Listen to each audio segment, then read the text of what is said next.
Hello, everyone, and welcome to another episode of Selling Greenville, your favorite real estate podcast here in Greenville, South Carolina. I'm your host, as always, Stan McCune, realtor right here in Greenville. You can find all of my contact info in the show notes if you need to reach out to me for any of your real estate needs. Just a reminder, as always, please rate, review, subscribe, all of those good things with regard to the show. And, by the way, in case you didn't get my email, which I tried to email all of my past clients, got some bounce backs. Maybe emailed a few people that weren't past clients. I don't know. My CRM, I really need to clean it up. But I'm running a little bit of a contest right now. If you can review me on Zillow, I would greatly appreciate it. Review me on Zillow.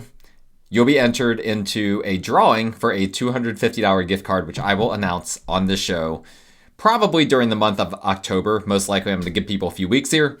But I will be announcing it on this show who wins. There are some alternate ways to win as well, okay? So if you review me on Zillow, and then if you also review this show, okay, on whatever platform that you watch or listen to your podcasts on, take a screenshot, send it to me, text or email, either one is fine. I've got a spreadsheet where I'm keeping up with all this stuff. And if you were a buyer client and you can take a picture of the front of your home, I would appreciate if you could send me a picture of the front of your home that I could put on my website.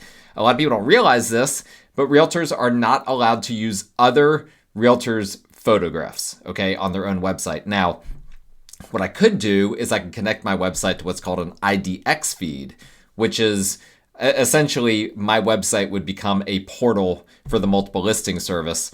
But I don't want to do that. It costs a lot of money. It's really only valuable if people are searching on your website. But that's like the workaround. In case you're wondering, well, I've seen other realtors with websites that have, photos of the homes that they help their buyer clients purchase. Those realtors are subscribing to the IDX feed on their website. And so they're not actually taking the photos from the listing agents. They're simply publishing the IDX data, essentially, okay? Excuse me. By the way, I'm getting over a bug that I've had for a week now. It's been quite the time. Nothing major. But if you hear me clearing my throat and whatnot, I apologize. I don't do heavy editing on the show, so you're just gonna have to listen to that. But anyway, going back, if you were a buyer client, if you could take a picture of the front of your house, it's fine to take it now, or you can send me an old one from when you first bought it. Either one works for me. That will get you another entry for the $250 Amazon gift card. That's what I'm giving away. So the more entries you get, the more likelihood you have to win the gift card. $250, and it doesn't require a whole lot of effort from you. So I'd appreciate if you guys could get motivated and get out there and do it. Come on. And real quick, one other point of clarification, and I'm not going to go into all of this detail in the future when I mention this, but all of this is to get Zillow reviews because I have not done that in the past. So my company sends out a link to clients to what's called Testimonial Tree, and a lot of you have probably filled out reviews for me on Testimonial Tree, and I greatly appreciate that. Zillow doesn't like Testimonial Tree, and so. Unfortunately, Zillow is just a juggernaut that can't be avoided, and I need to finally really double down on and making sure that my exposure is out there. I can't just rest on my laurels. I'm getting a lot of interesting leads from people right now, and I know the first thing they do is they go to Zillow, look me up, and they see I've got 2 reviews on there, and that obviously doesn't look super good, right? I've been a realtor for 9 years, almost 10 years, and I've got 2 reviews on Zillow. What does that mean? I must be a part-timer. No, you guys know I'm not a part-timer. I do this full-time. But the general public doesn't know that. So I would really appreciate if you guys could do that. And I'd appreciate if you did the other things, but you need to do the Zillow review primarily. And if you need a link to it, just hit me up, just shoot me a text, and I will send you a link to where you need to go in order to leave the review. Speaking of Zillow, we recently within Berkshire Hathaway Home Services, which is the company that I'm that my brokerage is a franchisee, I guess is a proper terminology, is a franchisee of. Berkshire Hathaway Home Services, recently released this program where we can, for extra money, for it costs a few $100, and extra money on the photography side of things, we can list a home on Zillow Showcase. And I will be doing this for all listings moving forward. It costs me extra money. I'm not passing that along to my clients in any meaningful way. So just so that you understand how this works, this is going to set your listings apart. Zillow, if you ever look at the Zillow map, you'll see that there are some listings on the map that stand out. And also, if you're just scrolling through Zillow, there are some listings that the algorithm prioritizes. And guess what? It is not the listings that are getting the most clicks or the listings that are that fit your search criteria the best. They're the listings that people have paid money for. People meaning specifically the listing agents. And in this market, every single thing you can do to get ahead helps. This is a brutal market to sell in. Like, let's just be honest. I've got several listings, and we'll get showings, and buyers just nitpick the daylight out of the listings. It doesn't matter how immaculate it is. It could be a fully renovated home. Buyers will find something to complain about. That is the market that we're in. So every little thing we can do to get ahead, I'm trying to do that, even if it's more of an upfront cost for me, really without the guarantee that I will ever get a commission. So I'm doing that now. This involves, I had to get my photographer, shout out to Damien, great guy, great photographer, by the way. Everyone loves Damien.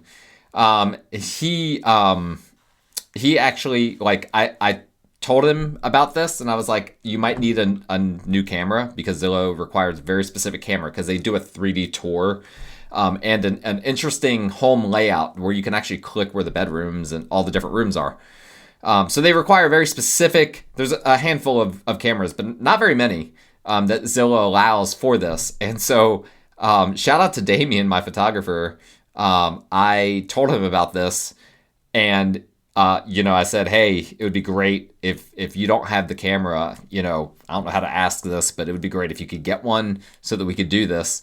And he texted me back within a few seconds and was like, I'm getting the camera now. I was like, whoa, okay. So I love it. So if you need to sell a home, let me know. Your home will be getting priority views on Zillow. All right. One more thing, right? We're going to get into market stats here in a second, which I know you guys are dying for, all the stat nerds that listen to this podcast. This past week, the South Carolina Association of Realtors had a conference that they called Realtor Mania. It had kind of a WWE kind of theme to it. It was fun. Very, very, very, very useful.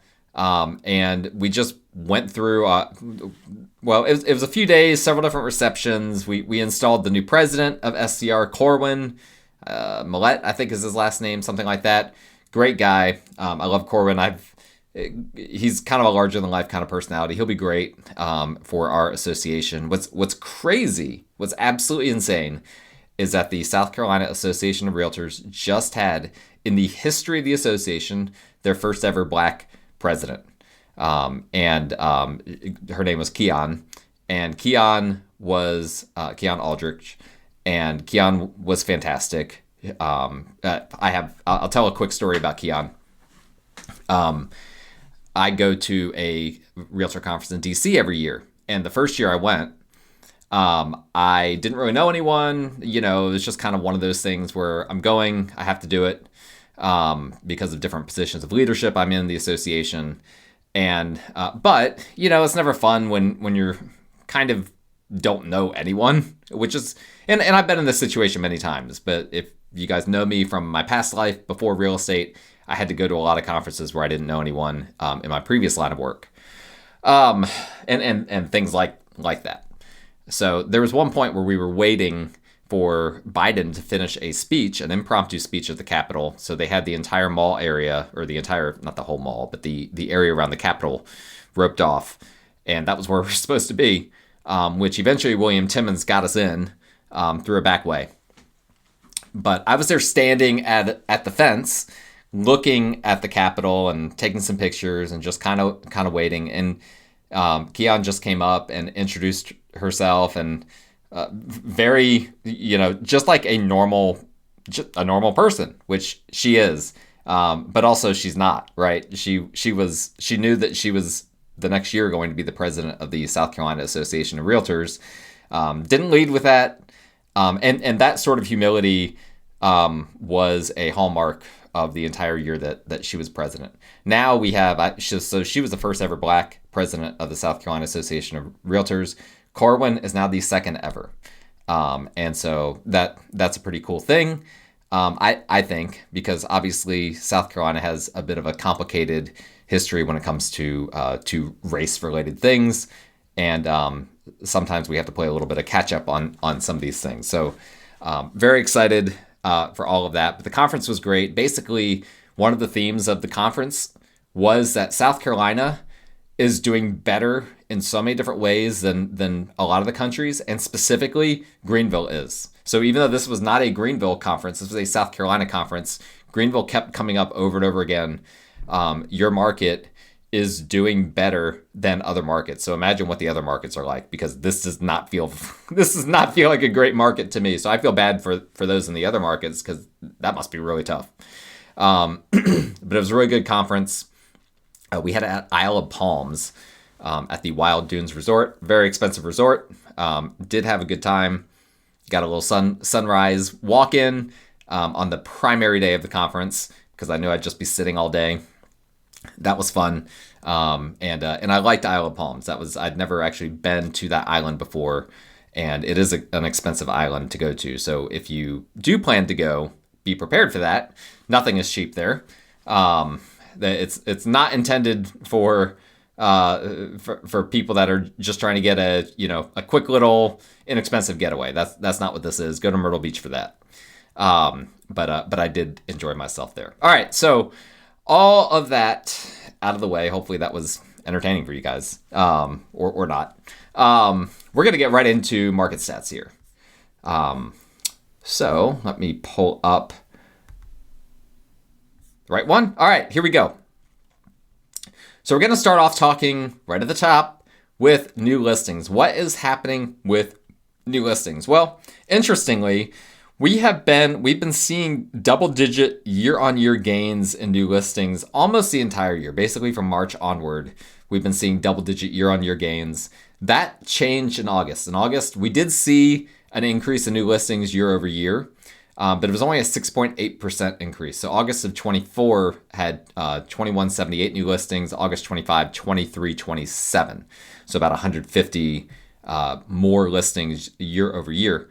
But what has me the most interested is that oftentimes, if you look historically, and if you're watching on YouTube, you'll see this. Almost every year, prior to all the weirdness of the post-COVID market, almost every year, there is this little bump that you see that happens that's like a month-on-month increase in new listings. That bump almost every time happens in August. Now, I don't focus much in this podcast on month-on-month trends, but when we see a month-on-month, a trend that frequently happens in a certain month and it doesn't happen, that is of interest to me.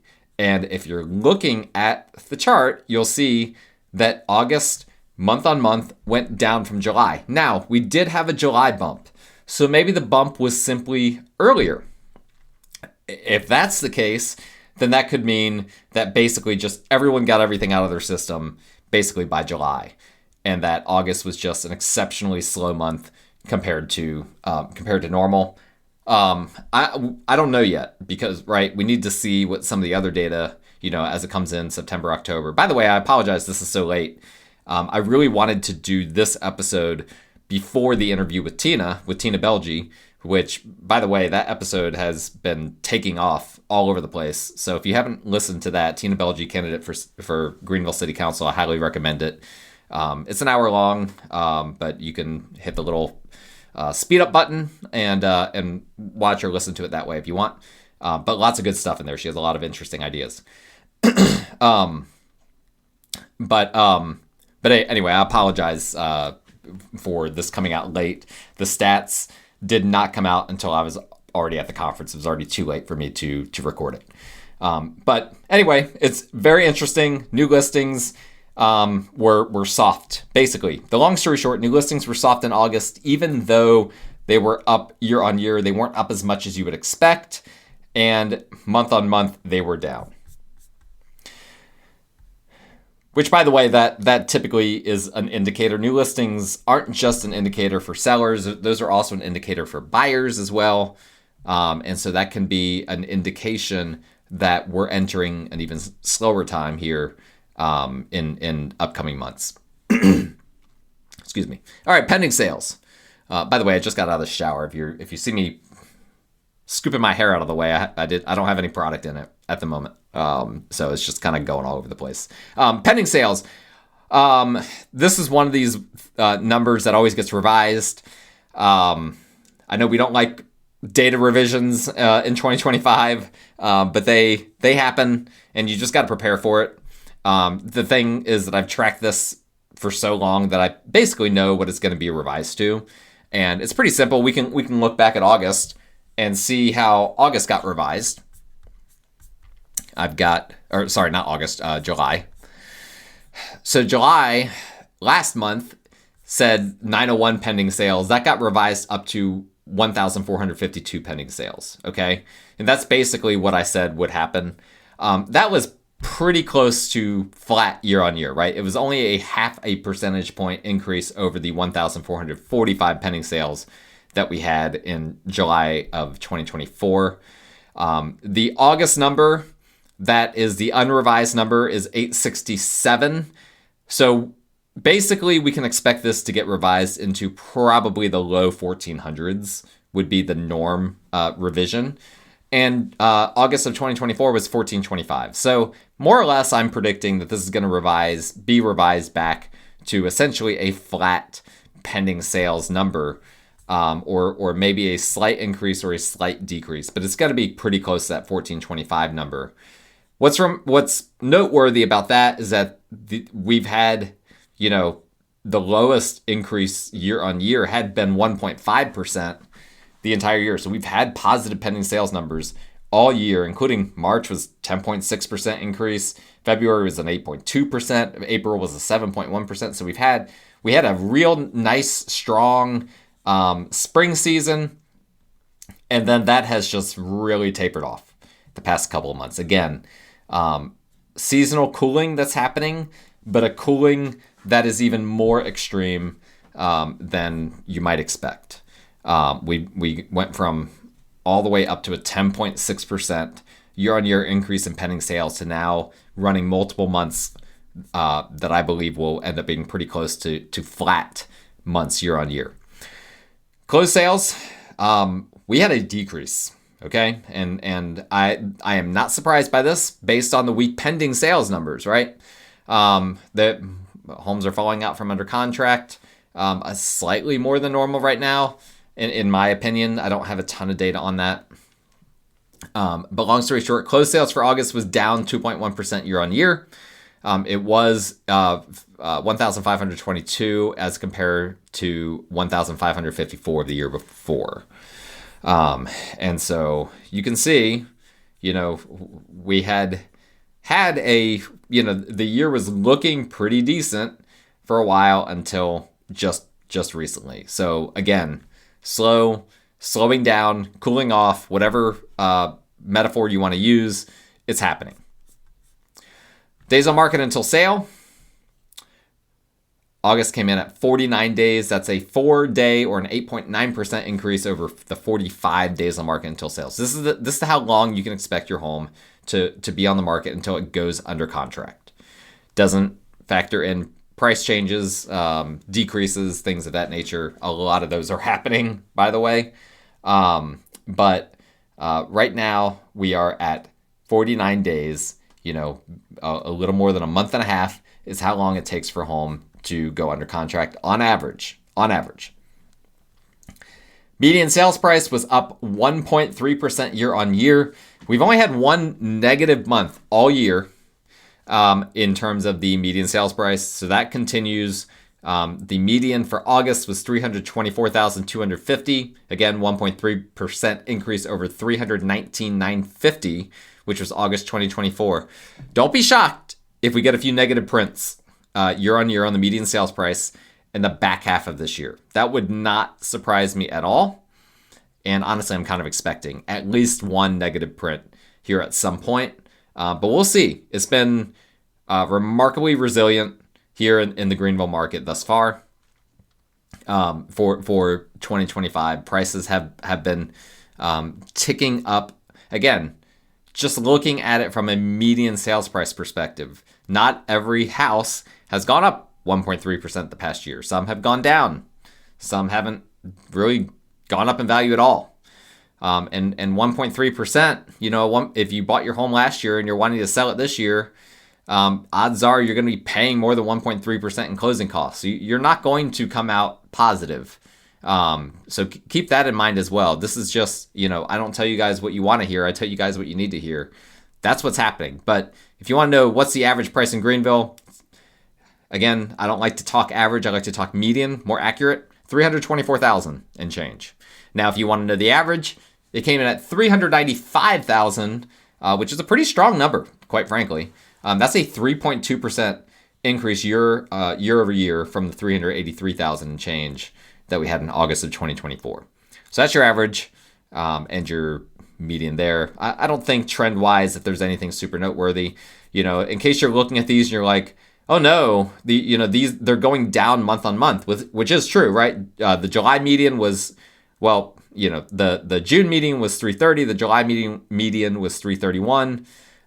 Which let me see if those got revised.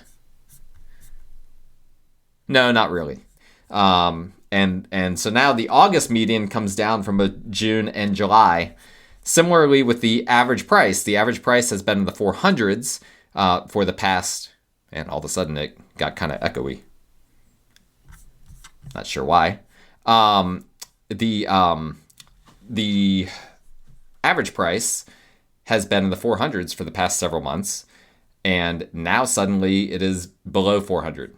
This is seasonal, okay? This is something that we frequently see. The market tops out during the summer, and then it has a seasonal. I'm going to try to turn down my volume a little bit and hope that maybe that helps a little bit with the echoiness. Okay. I don't know if that just changed my headset or what, but I apologize for that. But seasonally, we do see the market these prices tend to top out in the summer. And then, they do keep going up, but it is a gradual going up from the summer peak season. That's why we say if you want max value on your house, your best bet is to sell in the summer. That's the reality. Not everyone can do that. Well, and I should say, when I say summer, I really mean spring. Because a lot of the homes that are selling in the summer were listed in the spring. Percent of list price received, 98.2%. That is a 0.2% decrease from August of last year. So this is the percentage found when dividing a property's sales price by its most recent list price and then taking the average for all properties sold in a given month, not counting for seller concessions. So a little bit of a decrease. Sellers aren't getting quite as much as they were last year. And I think that's them. They're just trying to move these properties, right? Homes that are on the market longer than people want them to be. And it's just like, you know what? We got to do something. What can we do? We can accept a lower offer. And so that's what's happening. Again, this is what happens in a cooling market. Housing affordability index. We had a month-on-month increase. It went from 92 to 95. However, it's a year-on-year decrease from 98 of August 2024. What does all that mean? We want this number to be 100. 100 means the median family can afford the median priced home. Now, what's interesting for it to go up month on month, that's a positive, obviously. But how did it go up all the way from 92 to 95 month on month when the median sales price only went down a little bit? Well, this number takes into account mortgage rates, and mortgage rates have come down a little bit in recent weeks. Now, they did hop back up a little bit. Let me look at Mortgage News Daily, which is an aggregator, currently saying that the average is about 6.35%. That is significantly lower than what it was back in July. It was hovering around 6.75%. And then in August, it was mostly in the 6.5s. And so we should see some positive. It should be trending in the right direction. We might even see this number go up to, if not right around 100 for the month of September, if these mortgage rates for the remainder of the month stay in this, in this lower 6 range. Now, maybe I should do another episode on why mortgage rates are where they are. They actually went really, really low, relatively speaking, before the Fed cut their rates. The Fed didn't cut rates or issue the sorts of statements that the bond market really wanted the Fed to. The bond market wants the Fed to be super aggressive on cutting rates, and they didn't do that. They cut rates by a quarter point, which was expected, but the bond market had priced in a half a point. And so immediately when that happened, and then there wasn't a clear indication from the Federal Reserve that they were going to dramatically make any more cuts this year. Keyword dramatically, right? They're still projecting to make 1 or 2 more 25 basis point cuts this year, quarter point cuts. But the bond market wants more. When they didn't get that, then Treasury yields shot up and mortgage rates shot up with them. And so that's what's happened there. But we're still a lot lower than we were a couple of months ago with regard to mortgage rates. Inventory of homes for sale. This one is always one that gets revised as well. So let's look back at July. July came in last month at 6,444. That got revised down by about 600 units to 5,871. All right. This month, and that was a 32.4%, so a huge increase. That's the biggest of the year. 32.4% increase year over year versus July 2024. August came in at 6,540. That'll probably get revised down by roughly 600 units as well. So we're going to be kind of, again, right near 6,000, probably the 5,900 range, something like that. The year before that was 4,518. So we're probably going to see basically another 30-ish or so percent increase year on year. So inventory, and again, if you're looking at the map, inventory is now starting to get, I don't want to say worrisome. It depends on how you're thinking about it. But right now it's higher than we've seen since 2011.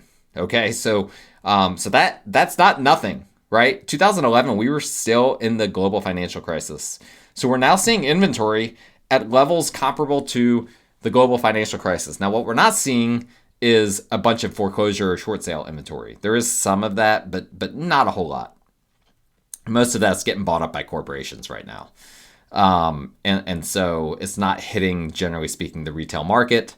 It's getting absorbed in other ways. So inventory, this is a big story, right? This is, at the end of the day, this is the cooling that's happening. We see inventory levels higher than we've seen in almost a decade and a half. That is the story of 2025 right now, particularly this part of the year. And I mean, if you look at the chart, it is shooting up. I mean, if this were prices, we'd be freaking out. On the flip side, the prices were going crazy. But this is inventory, right? This is one of the main ways that we track the market. And it is shooting straight up. This can't continue up much longer before we start to see prices come down substantially. Like, that's just the reality of the situation. The main reason prices aren't coming down, again, I already alluded to it, is because we're not seeing a lot of foreclosure or short sale volume. And we're not going to. It's not going to happen. The delinquency rates right now are still historically extremely low. People have a lot of refinance options, a lot of restructure options with their loans. Don't expect this inventory to be apples to apples or to have an apples to apples result on the market like it did during the global financial crisis. That's not what I'm saying. However, this tells you a big story about how the market's cooling. Homes are not selling to the extent that they used to, and demand is not keeping up. And we're seeing that in month supply. Now, we've talked about this. The month supply numbers are deceiving. I've talked about this so many times because they are deceiving. Okay, so July was 4.1 months of inventory. That was revised down from 4.7. And August came in at 4.7. So odds are August is also going to be revised back down to 4.1 months of inventory. Those are both increases. July, that was a 24% increase from the 3.3 months of inventory in July 24. August had a 24 had a 3.4 months of inventory print. And so we'll see about a 20% increase year over year once that gets revised as well, from 4.7 down to probably roughly 4.1. And so, again, everyone's like, well, until it hits 6 months of inventory, it's still a seller's market. Nah, that's hogwash. Those old metrics don't apply anymore because of all the new construction inventory that we have that is changing the dynamics of the market. And so, yes, even though demand and supply have more of an equilibrium, this is where, if you're looking at the chart, this is really the biggest thing that's crazy. When you look at inventory levels that are comparable to 2011, but then, sorry, if you're on YouTube, I apologize, I'm flipping back and forth here. Inventory levels comparable to 2011, but then you look at month supply, and I mean, we're nowhere near, right? 2011 month supply was in the 10s to 12s, okay? Even got above 12. A year's worth of supply. That means if an entire year went by without homes being listed, that's how long it would take for the market to get absorbed of all its inventory, just on average. Obviously, it doesn't work that way in practice, but on average. And so it appears that we've got a lot more demand offsetting all of the supply, but so much of that demand is going towards new construction. And so what people, when they're looking at these numbers, they don't care about new construction, right? You care about your home. You care about selling your home. Your neighbor cares about selling their home. They don't care what D.R. Horton or SK Builders or Ryan Homes or Meritage or Toll Brothers or anyone that you want to mention, Lennar, they don't care about any of these companies, how much inventory they have and how much demand they have. They only care about the demand for them. Well, unfortunately, we don't have in these stats a very clear way to break out the demand for new construction versus the demand for existing home sales. But I can assure you that it is more lopsided. We talked about this a few weeks ago, and I did provide some data that implies how lopsided the market is right now. And I've seen this for myself. I've seen this with my own buyer clients, how many buyer clients they start their search not wanting new construction. They end their search buying new construction. And that is the way the market is right now. You've got to be prepared for that. If you're selling a home, you've got to be prepared that one of your big competitors is the builders. And they are causing these numbers. They're causing the month supply of inventory. It's not their fault. They're like, I'm not blaming them for that. I had a builder agent one time say, "You hate builders." I was like, I don't hate builders. Why would I hate builders? I just talk about statistically, they are impacting the market in a very big way. And we need to consider that when we are looking at this data. So even though month supply is still going to end up being in the low 4s, I've been telling you guys, if we get to the mid 4s, we're in a buyer's market.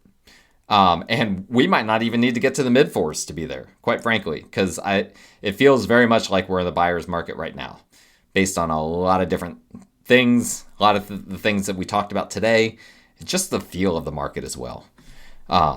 So I don't want to end on a negative note. If you're a buyer, that's a great note. Although if you're a buyer that doesn't want new construction, maybe not, right? That's the problem right now. But that's all I've got for you guys today. Thank you so much for listening and for watching. Again, all my contact info is in the show notes if you need to reach out to me for any of your real estate needs. And please like, rate, review, subscribe. Do the same on Zillow so I can enter you into the $250 Amazon gift card giveaway. We will talk to you guys next time.